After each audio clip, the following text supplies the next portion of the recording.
Hey guys, this is राज। और आज सुबह थोड़ा लेट हो गया था मैं डालने में। वो एंड मौके पे मैंने चीज़ें बनाई और आपके साथ शेयर करी सबके साथ में। तो देखो, अब जो कल आपके सामने जो पेपर आने वाला है उसमें क्या क्या मतलब किस तरह के क्वेश्चन आपके सामने आने वाले हैं। देखो, मैंने 5 साल के जो पुराने जो पेपर है ना उनको एक साथ लेके मैंने यहाँ पे एक चीज़ एनालाइज करी है कि किस किस टाइप के क्वेश्चन और कौन कौन से क्वेश्चन जो रिपीटेडली आए हुए हैं, उनकी थीम्स जो बार बार रिपीट हुई है। ठीक है। और इस पूरे पर्टिकुलर लेक्चर में मैं ट्राई करूँगा कि छोटा ही रहे, ज़्यादा लंबा चौड़ा नहीं रहे ये चीज़। 20 मिनट का वीडियो रहे या 20-25 मिनट का वीडियो रहे।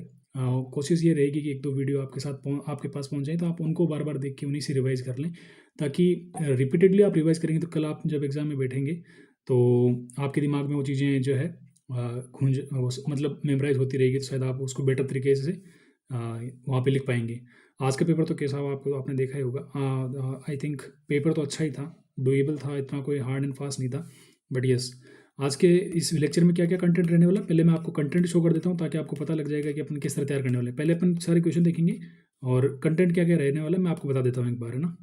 ये देखो, सबसे पहले तो मेरे अपने नोट्स रहेंगे, ये जो छोटे छोटे नोट्स मेरे पास है। मेरा अपने बारे में बताऊँ तो मैं सिविल सर्विसेज की प्रिपरेशन कर रहा हूँ और मेरा ऑप्शनल भी यही है। और सो आई थिंक बेटर वे ये होगा कि शॉर्ट नोट्स मेरे पास है, तो मैंने सोचा कि इसी से आपको चीज़ें मेमोराइज करा दी जाए ताकि मैक्सिमम आप वहाँ पे यूटिलाइज कर सकें इन चीज़ों का। आप ज़्यादा दिमाग मत लगो, आपको केवल मैं जो बोलूँगा उसको सुनना है। ये क्या लिखा हुआ है क्या नहीं लिखा हुआ है इस पर ध्यान नहीं देना है, ये केवल मेमोराइजेशन के लिए है। ठीक है। तो कुछ कुछ कंटेंट तो आपके डायरेक्टली इसमें यूज आ जाएगा, है ना। तो एक तो मेरे हैंड रिटन नोट्स हो गए। इसके अलावा मैं आपको दूंगा, ये है रेडीमेड छोटे छोटे आंसर्स टेलीग्राम पे या व्हाट्सअप पे या फिर जो भी आपके साथ पीडीएफ घूम रही होगी आपके आसपास। वो बहुत ही ज़्यादा बल्कि होंगी और बहुत ज़्यादा भारी होगी पढ़ने में। उनको पढ़ने में बहुत ज़्यादा समय लग जाता है और वो रिवाइज भी नहीं कर पाते, उसमें कोई मतलब नहीं है। तो इसमें क्या है कि जो जो इंपॉर्टेंट क्वेश्चन मेरे पास में मेरे को जो लगे एनालाइज करने के बाद 5 साल के ट्रेंड में, और कुछ कुछ क्वेश्चन रिपीट भी हो जाते हैं, तो मैंने क्या करा कि उनके आंसर्स मैं आपके साथ शेयर कर रहा हूँ, मॉडल आंसर्स। ठीक है।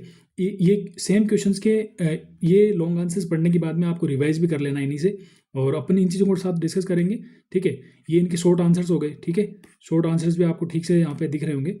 बहुत ही अच्छे से डिज़ाइन किया है मैंने इसको, थोड़ा टाइम लगा है बट हाँ और अब आप जो है कल थोड़ा इसको अच्छे से प्रोडक्शन कर पाओगे आंसर्स का, और बेस्ट तरीके से यूटिलाइज कर पाओगे।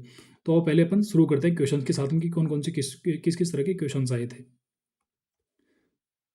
देखो, सबसे पहले 2023 वाला जो जून में जो पेपर हुआ था उसमें कौन कौन से क्वेश्चन जो आगे भी रिपीट हुए हैं वो बता रहा हूँ मैं आपको। तो सबसे पहले गोदान के बारे में चीज़ें ज़्यादा पूछी गई है। जैसे गोदान में कभी ग्रामीणों के बारे में पूछ लिया, कभी किसानों के बारे में पूछ लिया, कभी महिलाओं के बारे में पूछ लिया। एक क्वेश्चन जो बार बार जो रचना है धरती न धन अपना, इस रचना से भी आपके बहुत सारे क्वेश्चन पूछे गए हैं बार बार से। दलित जीवन के बारे में पूछ लिया कभी। सूखा बरगद एक, ये भी एक चीज़, ये इसको मैंने हाईलाइट नहीं करा, ये भी काफ़ी उसमें था। सूखा बरगद भी बार बार रिपीट हुआ है। ठीक है। आंचलिक उपन्यास में मेला आंचल तो आपको डेफिनेटली पढ़ना ही है। और ये तो मैं आपको इसका गोदान और मेला आंचल दोनों का कंपेरेटिवली मैं आपको बताऊंगा कि इनको दोनों को कैसे कंपेरेटिवली पढ़ा जा सकता है, और उसके बाद आंसर्स किस तरह होंगे इनके, ना। बाण भट्ट की आत्मकथा, ये बाकी जिनमें राइट नहीं लिखे हैं उनका कोई मतलब नहीं है। एक कुत्ते की पूंछ जो है, इसमें से जो है आपको ये भी ये है, आपको ध्यान रखना पड़ेगा ये। ठीक है। नाउ इसके बाद में आप देखोगे तो ये 2023 दिसंबर का पेपर था। इसके अंदर गोदान के बारे में पूछा गया, किसानों का जीवन पूछ लिया गया। ठीक है। इसके बाद वापस धरती न धन अपना, इसके बारे में अंचल विशेष के विशिष्टताओं के बारे में पूछा है। सूखा बरगद से मध्यवर्गीय समाज के संघर्षों के बारे में पूछा है। फणीश्वर नाथ रेणु के वापस मेलांचल के बारे में पूछ लिया। ठीक है। तो गोदान और मेलांचल तो 2 क्वेश्चन आपको करने हैं। देखो, आपके पास इस पेपर में आपके पास आएंगे 9 क्वेश्चन। 9 में से आपको 5 करने, कोई से भी। तो 5 आराम से उठा सकते हैं, 5 आराम से किए जा सकते हैं। तो घबराना नहीं है, आराम से अगर जो मैं बोल रहा हूँ इसको आप रिपीटेडली सुन लोगे ना 2-3 बार, और ज़्यादा टाइम भी नहीं लगेगी, ज़्यादा टाइम भी आप इसमें ज़्यादा नहीं लगा पाओगे, आराम से इसको कर पाओगे। ठीक है। तो गोदान और मेलांचल, ये 2 क्वेश्चन तो आप फिक्स कर लो। ठीक है। 2 क्वेश्चन तो ये करना ही करना है आपको, जो मैं आपको डिटेल में बताऊंगा भी। ठीक है। इसके बाद बाण भट्ट की आत्मकथा, पिता कहानी भी 2 बार पूछी गई है। ये कुत्ते की पूंछ वाली कहानी जो है आपको 2 बार पूछी गई है, तो ये कहानी मैं आपके साथ शेयर कर दूंगा एक बार। ठीक है। कहानी कुत्ते की पूंछ वाली और जो है आपकी पिता वाली कहानी, क्योंकि ये कहानी 2-3 ऐसी है जो बार बार रिपीट हुई है। ठीक है। वापस इसमें तिरीच वाला जो है एक, ये भी बार बार पूछा गया। एक दलित साहित्य आंदोलन, ये भी बार बार पूछा गया, जिसके बारे में आपको बताऊंगा। ठीक है। आंचलिक उपन्यास, जैसे मेलांचल पढ़ लोगे आप तो आप इसमें से कोई सा भी कर दोगे। 9वां क्वेश्चन, इसमें 4 पार्ट दिए हुए हैं। 9th क्वेश्चन में 4 पार्ट दिए, जिनमें से कोई सा 2 कर लेना। जैसे कि अगर मेलांचल पढ़ लिया तो ऊपर का क्वेश्चन भी हो जाएगा, उससे कोई एक 8 में से कोई एक वहाँ से कर लोगे मेलांचल का, और एक 9 में से एक व्याख्या यहाँ से इसकी कर लोगे। ठीक है। तो 3 में से कोई ना कोई एक यहाँ पे से आप कर सकते हो इसको। ठीक है। नाउ इसके बाद में ये 2023 का हो गया। इसके बाद में अपन देखें जून 2024 में क्या क्या पूछा गया था। तो जून 2024 में देखें तो आप राष्ट्रीय आंदोलन गोदान का मूल्यांकन कीजिए, ठीक है, ये पूछा गया था। वापस गोदान वाली चीज़ आ गई इसमें। धरती ने धन अपना विशिष्ट चरित्रों की चारित्रिक विशेषताएं लिखी, ये पूछ लिया। फिर मेलांचल का शिल्प वैशिष्ट पूछ लिया वापस। फिर बाण भट्ट की आत्मकथा पूछ लिया। एक पुरस्कार कहानी भी पूछी गई है, रोज कहानी भी पूछी गई है, ठीक है। तो देखो 2 क्वेश्चन तो आपके फिक्स हो गए। गोदान से करोगे एक क्वेश्चन मेलांचल से करोगे आप, ठीक है। इसके बाद जैसे कि सिक्का बदल गया कहानी, एक ये भी है मनु भंडारी की, ये कहानी अच्छी। मेलांचल का फिर एक क्वेश्चन यहाँ पे आ गया, है ना। ये मेलांचल का चरित्र है वामन दास। इस चरित्र के बारे में आपको मेलांचल पढ़ाते समय उसको बता दूंगा शॉर्ट में, ताकि आप उसको लिख पाओगे। सूखा भर के एक जगह पढ़ लेते हैं, यहाँ पर दूसरी बार भी आप उसको चीज़ को कर पाओगे। कुत्ते की पूंछ फिर यहाँ पूछ ली गई है, तो आप आराम से इस क्वेश्चन को कर पाओगे। एक बार आप इसको कंटिन्यूसली एक बार 2-3 बार सुनोगे ना, और एंड तक देख लो चीज़ों को, तो आपको समझ में आ जाएंगी, ठीक है। नाउ ये आपके जून 2024 का हो गया। इसके बाद दिसंबर 2024 में क्या पूछा गया था। दिसंबर 2024 में आपकी वापस गोदान का क्वेश्चन आ गया। किसानों के आर्थिक सामाजिक शोषण का विवेचन कीजिए। आंचलिकता के निकट धरती ने धन अपना मूल्यांकन कीजिए। आंचलिकता जो है मेलांचल में भी है और धरती ने धन अपना इसमें भी है, ठीक है। तो दोनों में एक चीज़ काम आ जाएगी, ठीक है। मैं आंचलिकता का अर्थ आपको ठीक से समझाऊंगा, तो आप दोनों ही क्वेश्चन में आप उसको लिख पाओगे, ठीक है। मेलांचल राजनीतिक संदर्भ में सोदाहरण इसका विवेचन कीजिए, या आप वहाँ से कर लोगे, ठीक है। पाजेब कहानी की विशेष शिल्पगत विशिष्टताएं, यहाँ पे से ये क्वेश्चन करने लायक नहीं है। नई कहानी के बारे में मैं आपको बताऊंगा, क्योंकि नई कहानी आंदोलन में मनु भंडारी होती है। मनु भंडारी की कहानी है। ऊपर जो आपने अभी एक कहानी का नाम आया था वो मनु भंडारी की है, तो ये क्वेश्चन भी ज़्यादा इंपॉर्टेंट हो जाता है, ठीक है। सो आप इसको कर सकते हो। नाउ ये आपके इंपॉर्टेंट नहीं है, कोई मतलब नहीं इनका, है ना। फिर नाउ इसके बाद तिरिस और पिता कहानी वापस पूछ ली गई, तो ये दोनों आपके लिए इंपॉर्टेंट हो जाएगी। रोज कहानी पूछी गई है। बाण भट्ट की आत्मकथा ये पूछी गई है। ज्ञानों का चरित्र ये भी हो गया, ठीक है। अब आपके लास्ट जो पेपर हुआ था जून 2025 में, जो अभी अपन जिस पेपर में बैठ रहे हैं, इससे जस्ट जो पहला पेपर अभी जून में पेपर हुआ था, उसमें कौन कौन से पूछे गए थे। देखो कुछ भी अलग नहीं पूछ रहे हैं, सेम टू सेम पूछ रहे हैं। अगर आप एक बार सब पेपरों को देख लोगे ना 5 साल के, जो मैं आपको बता रहा हूँ, इतना ही करना, आपको कुछ देखना नहीं है। अब आपको ये देख लिया, इतना सफिशिएंट है। और कल जाके उड़ेल देना जो भी अभी भरूंगा आपके दिमाग में उसको, है ना। सो गोदान के बारे में वापस पूछा कि होरी की अपूर्ण आकांक्षा का प्रतिरूप उपन्यास की कथात्मकता को संयोजित करने का उपादान है। तो वापस वही गोदान के बारे में ऊपर वही रटी रटाई बात पूछ ली है, ठीक है, उसको लिखना है। वापस धरती ने धन अपना, ज्ञान और काली के प्रेम संबंध के बारे में पूछा गया है, तो ये क्वेश्चन हर बार रिपीट हो रहा है। तो 3 क्वेश्चन आपके फिक्स हो गए यहीं पे। 3 क्वेश्चन आपके ऑलमोस्ट फिक्स हो गए। कौन कौन से हो गए देखो। गोदान से आप करोगे एक क्वेश्चन, ठीक है। दूसरा क्वेश्चन आप मेलांचल से करोगे, है ना। एक क्वेश्चन आप करोगे धरती ने धन अपना से करोगे, धरती ने धन अपना से कर लोगे, ठीक है। 3 क्वेश्चन ही हो गए ना। इसके बाद आप देखो कि बाण भट्ट की आत्मकथा को भी अपन देखेंगे। बाण भट्ट की आत्मकथा, ठीक है, इसको एक बार देख लेंगे। इसके बाद जो 9th नंबर का क्वेश्चन है, जिसमें 4 होते हैं, इसमें से आपको 2 करने, आपके हो गए ना 5 क्वेश्चन कंप्लीट। सो इसी तरह अपन करेंगे। सो इसको थोड़ा सा ना पेशेंस के साथ आपको देखना पड़ेगा घंटे तक, तब आपको वो चीज़ें समझ में आ जाएंगी, ठीक है। ये देखो मनु भंडारी की नारी दृष्टि, ये दलित साहित्य आंदोलन पहुंच लिया वापस। सिक्का बदल गया कहानी मनु भंडारी की, इसमें आपने देख लिया। सो कुछ भी अलग नहीं है, it's very easy and doable. So आपको क्या करना है, सिंपली जो मैं चीज़ें देने वाला हूँ आपको, उनको केवल देख लेना है। पीडीएफ भी मैं आपको दे दूंगा, उसमें से आप रिवाइज भी कर सकते हो। रिवाइज नहीं भी करो पीडीएफ से, तो वीडियो देख के भी आप केवल आप कल एग्जाम में अच्छा परफॉर्म कर सकते हो, ठीक है। तो आओ एक एक चीज़ को लेते हैं अपन और शुरू करते हैं, ठीक है। आपको पेपर समझ में आ गया होगा, तो कल वाले पेपर को देख के आप यूँ नहीं समझोगे कि यार अब क्या आने वाला है पेपर में। पेपर यही है, 5 क्वेश्चन कॉमन बन रहे हैं, जो हर क्वेश्चन हर बार आ रहे हैं, वही रिपीट होने वाले हैं, ठीक है। सही, शुरू करते हैं। तो आओ शुरू करते हैं। देखो सबसे पहले अपन क्या करते हैं, सबसे पहले अपन प्रेमचंद और गोदान को ही, प्रेमचंद के गोदान और मेलांचल जो फणीश्वर नाथ रेणु द्वारा रचित है, उसको ही अपन कवर कर लेते हैं। वीडियो को ज़्यादा लंबा नहीं करेंगे, 20 मिनट तक अगर ये दोनों चीज़ें कवर हो जाती है अपनी, तो वेल एंड गुड है। नहीं तो फिर अपन सेकंड वीडियो में जो है आपके क्वेश्चन के साथ में जो मैं इसको कवर करा दूंगा, ठीक है। आपको केवल सुनना है ना। ये रिवीजन के लिए मैं आपको पीडीएफ दे दूंगा, बट पेशेंस के साथ आपको सुनना है पहले। जब आप सुन लोगे तो आपको वो चीज़ें दिमाग में आपके आ जाएंगी, आप फिर उसको वहाँ पे लिख पाओगे, ठीक है।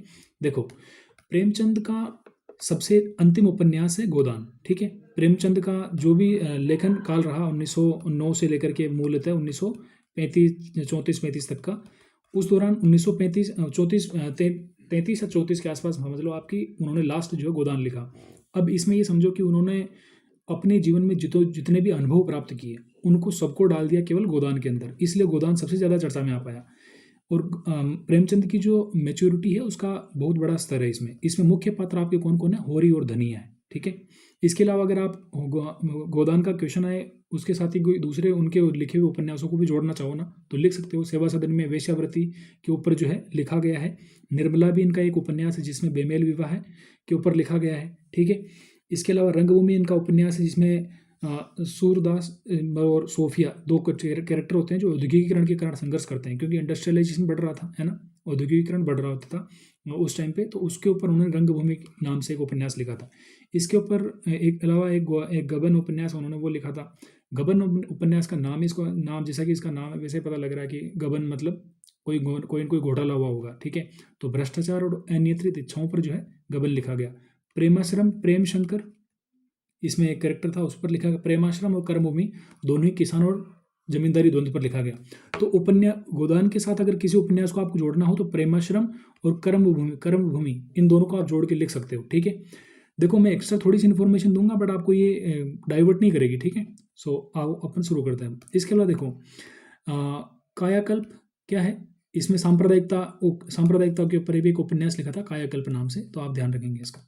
नाउ प्रेमचंद की जब योगदान की बात करते हैं अपन तो प्रेमचंद का उद्देश्य क्या था? प्रेमचंद का उद्देश्य था मनोरंजन, उपदेश देना, बेहतर इंसान बनना, यथार्थवादी बनना। ऐसा नहीं था, मनोरंजन तो होता ही है एक कवि का उद्देश्य, बट इसके साथ उपदेश देना या बेहतर इंसान बने ऐसा था, यथार्थवादी था। दृष्टिकोण उनका आदर्शों में यथार्थवाद था। गोदान में उनका चरम यथार्थवाद दिखता है। मतलब प्रेमचंद एक ऐसे लेखक हुए जो यथार्थ को सेंटर में रख के लिखते थे, है ना। आदर्शवादी थोड़े से थे, वो आदर्शवाद की तरफ बढ़ने वाले थे, बट उनका जो चरम यथार्थवाद दिखता है ना, शुरू में वो अच्छी गोलू मोलू सी कहानी लिखते थे कि मतलब ठीक है इंटरेस्टिंग लगे लोगों को बस, बट उन्होंने फिर धीरे धीरे सोचा कि इस तरह कब तक काम चलेगा, समाज में तो स्थिति कुछ अलग है और मैं लिखा कुछ अलग रहा हूँ। तो गोदान में उन्होंने जो नग्न सच था पूरे समाज का उसको लिखा है उसमें। तो विषय वस्तु क्या रही उनमें, उसको एल्बम बोलते हैं, जिसे दलितों के बारे में लिखेंगे, स्त्री के बारे में लिखेंगे, किसानों के बारे में लिखेंगे। शिल्प कैसी रही, किस भाषा शैली में लिखते थे वो, तो गोदान की भाषा बहुत ही ज़्यादा सरल है ना, समझ में आती है अपने को। तो फारसी संस्कृत में पहले लिखते थे बट बाद में उन्होंने हिंदुस्तानी शैली में लिखना शुरू कर दिया। हिंदुस्तानी शैली मतलब आज की हिंदी, ठीक है, उसमें उन्होंने लिखना शुरू किया, इसलिए आज उनको सबसे ज़्यादा पढ़ा जाता है आज भी हिंदी साहित्य के क्षेत्र में, ठीक है। चरित्र, आम आदमी का चरित्र है, कोई ज़्यादा बड़ा हीरो नहीं है होरी, ठीक है। होरी नाम का एक सामान्य सा पात्र होता है ना। अदरवाइज क्या होता है उपन्यासों के अंदर जो मेन लीड रोल में होता है उसको बहुत ही ज़्यादा सुपर नेचुरल पावर के साथ दिखाया जाता है, तो ऐसा होता है। बाकी गोदान में ऐसा नहीं है, बहुत ही सामान्य सा व्यक्ति है होरी, है ना। मनोविज्ञान का प्रयोग भी उन्होंने इसमें किया है, ठीक है ना। एक नोट की प्रेमचंद की उपन्यास शैली पूछे तो क्या लिखना है यहाँ पे, उपन्यास की शैली पूछेंगे तो क्या लिखना, वैसे शैली पूछ नहीं रहे यहाँ पे आपको, केवल कभी किसानों के बारे में पूछ लेंगे, है ना, कभी दलितों के बारे में पूछ लेंगे, तो इस तरह की पूछेंगे, ठीक है।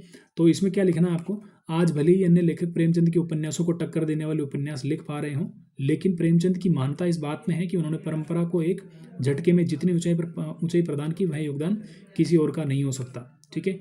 आई होप इसको आप थोड़ा सा कनेक्ट कर पा रहे होंगे। प्रेमचंद को इतना सराहा क्यों जाता है, प्रेमचंद को इतना सराहा इसलिए जाता है क्योंकि उन्होंने अपने उपन्यास गोदान के अंदर चरम यथार्थवाद का मतलब चरम यथार्थवाद को लिखा है कि जो सोसाइटी में जो है, समाज में जो एक्चुअल चीज़ें हैं उनको लिखने का साहस भी एक लेखक के अंदर होना चाहिए, है ना। केवल अशरफियाँ पाने के लिए नहीं लिखा जाता है। समाज में अगर लिख रहे हो तो आपको साहित्य कर्म जब करता है व्यक्ति तो वो करता है कि मेरा समाज में कोई योगदान हो, समाज में जो चीज़ें विद्रूपताएँ जो कुरीतियाँ हैं उनको आप अपने लेखनी के माध्यम से उनको लोगों तक पहुँचाने का प्रयास करो, ठीक है ना। और वही प्रेमचंद ने गोदान में किया था, ठीक है ना। इसके बाद अपन मूव करेंगे नेक्स्ट पेज पे, तो इसमें यहाँ से आपका शुरू होता है कि गोदान में वर्णित समस्याएं कौन कौन सी है। अच्छा, तो गोदान में ये पूछेंगे कि आपको गोदान में कौन कौन सी चीज़ें जो ऐसी लगी जो मतलब वो है ज़्यादा मतलब चैलेंजिंग है या उनको प्रेमचंद ने उठाया है। तो देखिए, गोदान हिंदी का पहला महाकाव्यात्मक उपन्यास है, बहुत बड़ा है साइज में, ठीक है। महाकाव्यात्मक उपन्यास है, जो इन शब्दों को मैं मार्क कर रहा हूँ उनको आप ध्यान रखेंगे, है ना। महाकाव्यात्मक उपन्यास है, इसको आप लिखना है कल एग्जाम के अंदर। और इसकी महाकाव्यात्मकता का मूल कारण यही है कि प्रेमचंद ने 1936 के भारत में उपस्थित रही हर सामाजिक, आर्थिक, राजनीतिक समस्या को स्थान दिया। कुछ समीक्षकों ने तो यहाँ तक कहा कि गोदान एक महासागर है जिसमें प्रेमचंद की सभी पूर्ववर्ती कहानियां और उपन्यास शामिल हो गए हैं, ठीक है। यही चीज़ मैंने आपको पहले बताई, ठीक है ना। इसमें प्रतिज्ञा और निर्मला की तरह बेमेल विवाह भी है, कर्मभूमि और वरदान की तरह किसानों के शोषण के चित्र भी है। रंगभूमि में वर्णित महाजनी सभ्यता और पूंजीवाद भी अपने विकराल रूप तक विकरालतम रूप में उपस्थित है। तो गोदान में सबकी समस्याओं का वर्णन है। किसानों की समस्या हो, वेश्यावृत्ति की समस्या हो, बेमेल विवाह की समस्या हो, पूंजीवाद की समस्या हो, महाजनी सभ्यता की समस्या हो, सारी की सारी समस्याएं गोदान के अंदर आती है। ठीक है। इसके साथ साथ पूस की रात, अलगोजा और सदगति जैसी कहानियों में वर्णित समस्याएं भी गोदान के भीतर से झांकती है। ठीक है। इस तरह की भाषा आपको लिखनी पड़ेगी, तब आपके अच्छे नंबर आ पाएंगे। ठीक है। नाउ आप इसको ना रिपीटेडली देखना, ये चीज़ें आपके दिमाग में घुस जाएंगी। ठीक है। नाउ समाधान क्या है, उन्होंने समाधान देखो, शुरू में चरम यथार्थवाद, चरम यथार्थवाद समाधान पक्ष क्या, प्राय अनुपस्थित। देखो चरम यथार्थ में क्या होता है ना कि समाज में कोई ऐसी कोई समस्या है जिसका कोई समाधान है, होता है क्या? आज भी किसानों की स्थिति कहीं ना कहीं दयनीय तो है ही ना। इसका कोई समाधान आज तक दे पाया कोई, तक नहीं दे पाया। तो जो एक्चुअल जो चीज़ें होती है, एक्चुअल रियलिटीज होती है सोसाइटी की, उसका समाधान दरअसल होता नहीं। वो समय के साथ कम होता जाए, भले उसकी इंटेंसिटी कम हो जाए, बट उसका अंततः पूर्णतः समाधान कोई नहीं कर सकता। जैसे कि सांप्रदायिकता की समस्या भारत में आज भी है, जो 1909 के एक्ट से शुरू हुई, बट क्या उसका समाधान है? नहीं है उसका समाधान आज भी। तो समाधान पक्ष पर उन्होंने कुछ नहीं लिखा ज़्यादा, उसको इस तरह छोड़ दिया गया। ठीक है। प्राय अनुपस्थित है। ठीक है। संकेत क्या है, अब इसमें कैरेक्टर कौन कौन से हैं, जैसे कि दलित शीलिया का परिवार, डॉक्टर अंबेडकर। ठीक है। किसान समस्या, राम सेवक का कथन। ठीक है। दहेज के लिए सोना इसकी बेटी है, उसका कथन आता है। बेमेल विवाह में उम्र का अंतर, भोला और नोहरी। नोहरी एक यंग लड़की है, जबकि भोला एक बहुत ही अधड़ सा जो है आदमी है। ठीक है। नारी अधिकारों पर इसमें बात हुई है। विधवा कौन हो जाती है? जुनिया इसमें विधवा हो जाती है। ठीक है। जुनिया इसमें विधवा हो जाती है। ठीक है। इसमें विद्रोह का स्वर किसमें दिखता है? धनिया में दिखता है, जो होरी की पत्नी होती है, और होरी की पत्नी और गोबर की मम्मी। ठीक है। गोबर की मम्मी का नाम क्या है? धनिया। तो विद्रोह का स्वर इन दोनों में दिखता है, बाकी तो सब दब्बू है। होरी एक दब्बू आदमी है। ठीक है। तो असल में तो आदमी दब्बू ही होता है ना। बेसिकली आप देखो कि जनरली क्या होता है कि आदमी पंगा नहीं लेता है, वो अपनी समाज, बिरादरी, अपनी नाक के खातिर वो सब चीज़ें कुर्बान करता रहता है, और वो सब चीज़ सहन करता रहता है, बट वो कभी कहता नहीं है। बट उस परिवार की जो महिलाएं होती है ना, और या फिर उस आदमी का जो लड़का होता है बड़ा, वो मतलब अपने आप को मतलब यूँ कहता है कि नहीं, हम अत्याचार नहीं सहेंगे, हम इसके खिलाफ बोलेंगे। तो गोबर और धनिया और होरी, ये मूल कैरेक्टर हो गए इसके अंदर। ठीक है। तो ये ध्यान रखोगे। देखो ये पात्र, इस पात्रों के नाम इसलिए बता रहा हूँ, होरी, धनिया, गोबर, जुनिया, है ना। बेमेल विवाह है, बेमेल विवाह में भोला और नोहरी, इसके बारे में ये इसलिए बता रहा हूँ ताकि आपको कल ये एग्जाम में लिखोगे तो इनके नाम के साथ आप चीज़ें लिख सको। ठीक है। नाउ इसके बाद मूव करेंगे अपन अगली चीज़ पे। ठीक है। ये कुछ है नहीं, ये वर्ड्स है केवल, ये वर्ड्स आपको याद रखने पड़ेंगे कल। आदर्शवाद, गोदान के अंदर, गोदान का आंसर लिखने के दौरान आपको आदर्शवाद, यथार्थवाद, ये चीज़ें लिखनी पड़ेगी, तब जाके आपके आंसर में जो दमा पाएगा थोड़ा सा। ठीक है। आदर्शवाद, यथार्थवाद क्या होता है? आदर्शवाद में क्या होता है? राम राज्य की कल्पना हो जाती है। यथार्थवाद में असल में राम राज्य होता ही नहीं है ना। राम राज्य कायम हो पाता है क्या? नहीं हो पाता आज कल युग में। ठीक, नहीं हो पाता। पृष्ठभूमि क्या है? आदर्शोन्मुख यथार्थवाद, समस्याएं हैं, समाधान क्या हो सकता है? महात्मा गांधी ने क्या कराना चाहा? महात्मा गांधी ने लोगों को परेशान नहीं किया, लोगों के साथ लीगल एक्ट वगैरह कुछ नहीं लेके आए, वो हृदय परिवर्तन कराते थे लोगों का। क्या करवाते थे? वो हृदय परिवर्तन। और प्रेमचंद भी महात्मा गांधी वाली परंपरा को फॉलो करते थे शुरू में, बट फिर बाद में उनका मोह भंग हो गया। ठीक है। तो हृदय परिवर्तन की परंपरा गांधीवादी परंपरा है, जो भारतीय परंपरा मूलतः। बट गोदान के अंदर क्या होता है? गोदान के अंदर जो है प्रेमचंद का जो है इस आदर्शवाद से है, उनका मोह भंग हो जाता है, और चरम यथार्थवाद पर पहुंचते हैं, जिसमें आधिकारिक कथा किसकी है? होरी और धनिया की। आधिकारिक कथा और लघु प्रासंगिक कथाओं में क्या अंतर होता है? आधिकारिक कथा का मतलब ये होता है कि उस उपन्यास में सबसे ज़्यादा जिक्र किस चीज़, किनका हुआ है? तो होरी और धनिया का जिक्र सबसे ज़्यादा, इन्हीं के प्रसंग ज़्यादा है। और होरी और धनिया किस चीज़ की बात करते हैं? हमेशा उनके अपने इकोनॉमिक चैलेंजेस की, आर्थिक संघर्षों की बात करते हैं, और यही यहाँ पे ट्रेजिक होता है। ठीक है। यही यहाँ पे क्या है? ट्रेजिक। ट्रेजिक मतलब ये त्रासदी है उनके जीवन की, कि उनके पास पैसा नहीं है, धन नहीं है, इसके कारण वो लोगों से दबते हैं। ठीक है। आदर्शोन्मुख यथार्थवाद फिर भी कहाँ दिखता है? प्रासंगिक कथाएं, छोटी छोटी कथाएं, बाकी उपन्यास में जब पढ़ते हो आप तो पता लगता है कि गोबर का कहीं कहीं इसका जिक्र आता है, बीच बीच में माता दिन और सीलिया का जिक्र आता है, खन्ना का जिक्र आता है, हीरा और होरी का जिक्र आता है, बट ये इतने ज़्यादा उपन्यास में इनके जिक्र नहीं है। ठीक है। तो ये आप इस तरह ध्यान रखेंगे। ठीक है। नाउ इसके बाद आप ध्यान रखेंगे कि मार्क्सवादी, यथार्थवाद, यह आपके काम का नहीं है। ठीक है।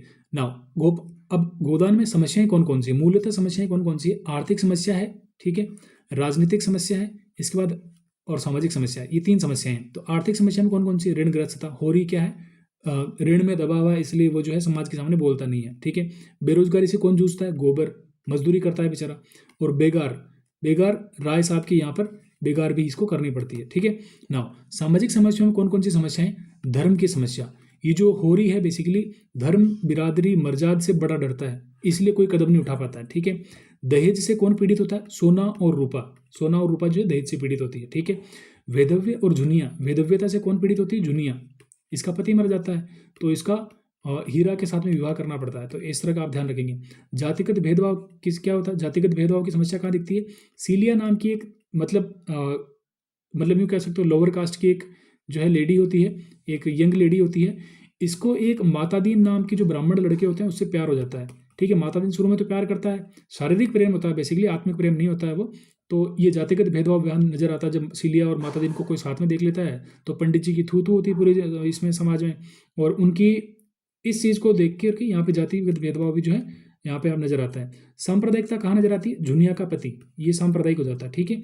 बेमेल विवाह कहाँ है? भोला और नौहरी। नौहरी एक यंग लड़की है और भोला जो है काफ़ी उम्रदराज लड़का है, ठीक है। उम्र लड़का नहीं, उम्रदराज तो आदमी होता है, अधड़ होता है ना। तो ये हो गया बेमेल विवाह की बेमेल विवाह की समस्या भी इसमें है, ठीक है। संयुक्त परिवार भी टूटता है इसमें। रूपा और राम सेवक का टूटना, संयुक्त परिवार टूटते जा रहे हैं। आज तो न्यूक्लियर फैमिली का कॉन्सेप्ट आ गया है, ठीक है। न्यूक्लियर फैमिलीज का कॉन्सेप्ट आ गया, ठीक है। नाउ इसके बाद पत्रकार का भी भ्रष्ट हो जाना, ये भी एक समस्या है। मीडिया है ना, मीडिया को देखो आप, प्रेमचंद उस टाइम में मीडिया को लेकर के कितना सजग रहे होंगे कि उन्होंने मीडिया का जिक्र भी किया। पत्रकार का भ्रष्ट हो जाना, तो ये सारी की सारी समस्या, सामाजिक समस्याओं का जिक्र इसमें है। देखो मैंने आपको सारी चीज़ डिटेल में इसलिए बता रहा हूँ ताकि आपको कल किसानों पे लिखना पड़े, ठीक है, स्त्री पर लिखना पड़े, ठीक है, या फिर राजनीति पर लिखना पड़े, तो इन चीज़ों को कहीं ना कहीं आप निकाल के पॉइंट निकाल के बना के लेके आ जाओगे उसमें, ठीक है ना।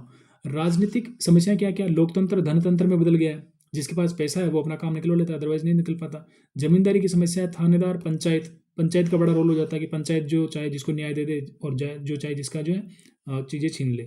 तो इस प्रकार आपका जो है मोटा मोटा जो है गोदान के बारे में जो है चीज़ें यहाँ पे कवर होती है, ठीक है।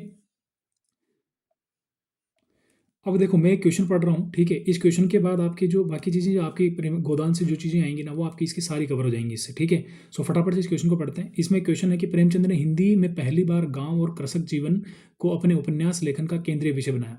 गांव और कृषक जीवन को अपनी उपन्यास का लेखन का केंद्रीय विषय बनाया। गोदान के माध्यम से प्रेमचंद की उक्त औपन्यासिक दृष्टि की सांस्कृतिक समीक्षा प्रस्तुत कीजिए। सांस्कृतिक समीक्षा प्रस्तुत करनी है, ठीक है। देखो क्वेश्चन किसी भी तरह का हो आपको उस वे में लिखना ही है, ठीक है, जिस तरह आपका आंसर बन पड़े। तो इस क्वेश्चन आंसर में पढ़ रहा हूँ, इसको ध्यान से सुनिएगा कि जब प्रेमचंद ने हिंदी उपन्यास लेखन में प्रवेश किया तब हिंदी उपन्यास किसान और गांव से पूर्णतः कटा हुआ था। देवकीनंदन खत्री जैसे लेखक चंद्रकांता जैसे तिलिस्मी एयारी उपन्यास लिख रहे तिलिस्मी और एयारी जैसे उपन्यास लिख रहे थे, तो गोपाल राम जैसे उपन्यासकार सरकटी लास जैसे जासूस उपन्यास लिख रहे थे। दोनों का ही सामाजिक यथार्थ से पूरा कटाव था। मतलब समाज में क्या हो रहा है उनसे उनको कोई मतलब नहीं था, ठीक है। वो अपनी ही कल्पना की दुनिया में खोए हुए थे और वो उस चीज़ को लिख रहे थे, ठीक है। नाउ मिश्र बंधु जैसे लेखक ऐतिहासिक रोमांचक उपन्यास लिख रहे थे, किंतु समाज उनमें भी नहीं था, है ना। थोड़ा बहुत सामाजिक यथार्थ सुधारवादी उपन्यासों में, किंतु उनमें व्यक्त यथार्थ शहरी मध्यम वर्ग का था, गांव का, किसान का नहीं। मतलब प्रेमचंद से पहले या उस दौरान जो लेखक उपन्यास लिख रहे थे उनमें गांव कहीं नहीं थे, किसान कहीं नहीं थे, ठीक है। नाउ लाला श्रीनिवास द्वारा परीक्षा गुरु, श्रद्धाराम फिल्लोरी का भाग्यवती ऐसे ही उपन्यास है, ठीक है।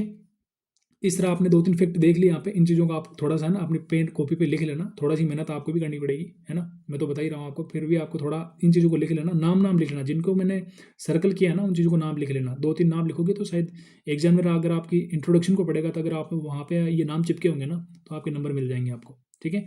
नाउ इसके बाद बात करें अपन सेकंड पॉइंट की कि प्रेमचंद ने महसूस किया कि हिंदी उपन्यास हिंदी समाज का प्रतिनिधित्व नहीं करता। जिस समाज की अधिकांश आबादी गांव में रहकर किसानी का काम करती है, उस समाज के उपन्यासों में गांवों और किसानों का अनुपस्थित होना उन्हें चुभता था। यही कारण है कि प्रेमाश्रय और कर्मभूमि में उन्होंने गांव की समस्याओं को रखा था। हालांकि इस सांस्कृतिक दृष्टि की पूर्णतः गोदान में ही परिलक्षित होती है। जो पूर्णतः जो गांव के बारे में जो लिखा वो गोदान में लिखा। हालांकि प्रेमाश्रय और कर्मभूमि में जो है किसानों की समस्याओं को जो है उठा चुके थे प्रेमचंद, ठीक है। गोदान के गांव के चरित्र, समस्या आदि पर लिखे, है ना। गोदान के चरित्र मैंने आपको सारे बता दिए। जो पीछे जो आपने एक डायग्राम देखा उसमें बहुत सारे नाम थे, वो मैंने आपको सारे बता दिए।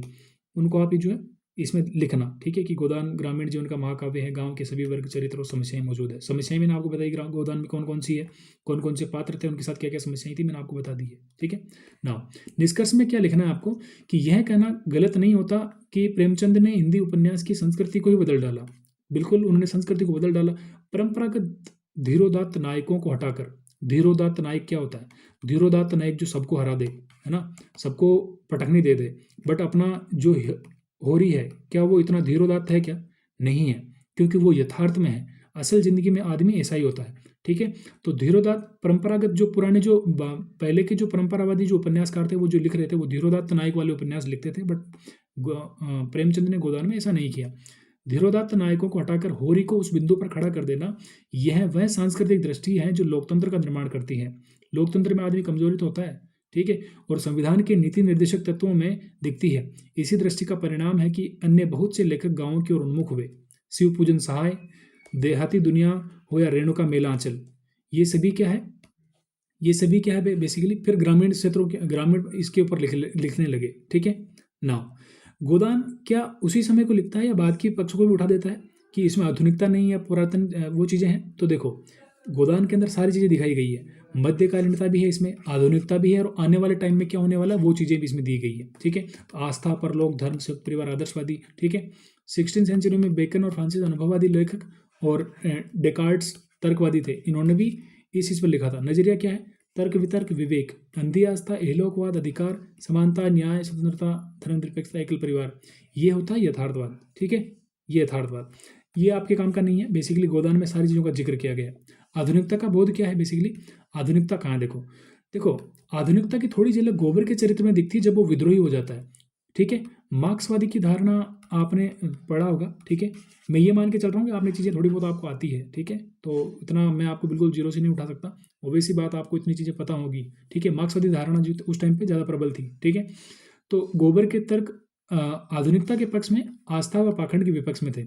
गोबर एक यंग लड़का है, ठीक है, शहर जाता है मजदूरी करने, और वो जो है लोगों को देखता है तो उसके दिमाग में प्रतिक्रिया होती है कि आधुनिकता क्या होती है, ठीक है। आस्था और पाखंड को वो है बिल्कुल उसके विपक्ष में जाके खड़ा होता है। समाज के एकदम आदमी को नायकत्व का दर्जा मिला यहाँ पे, है ना। चरित्रों को आदर्श या दुष्ट रूप में दिखाने के बजाय सहज मानवीय रूप में प्रस्तुत करना भी है, जो इसमें आधुनिकता का एक जो है टच देखने को मिलता है। पश्चिम में आधुनिक काल में जो स्वतंत्रतावादी आंदोलन हुआ, उसमें चरित्रों की सहजता पर बल देने की बात कही, यह संभवतः उसी विचार का परिणाम है। तो बेसिकली मैंने मोटा मोटा आपको बता दिया है कि किस तरह जो है आपको गोदान के ऊपर अगर कोई क्वेश्चन आए तो किस तरह उसको लिखना है, ठीक है ना। इसके नेक्स्ट वीडियो में आपको जो है मेलांचल का एक वीडियो जिसमें मेलांचल के सारे क्वेश्चन और बाकी एक दो क्वेश्चन जो आपके बचे हुए ना, 2-3 क्वेश्चन, एक क्वेश्चन तो यहाँ से आ जाएगा आपका, दूसरा क्वेश्चन मेलांचल से आएगा, तीसरा बाण भट्ट से आएगा, चौथा और पांचवा क्वेश्चन उसको मैं आपके जनरली मैं 20-25 मिनट का एक वीडियो या 2 वीडियो और लेके आऊँगा, उसमें आपको मैं बता दूंगा। तब तक आप उसको रिवाइज करिए और मैं जल्दी ही उसको प्रिपेयर करता हूँ। Thank you so much and जय हिंद।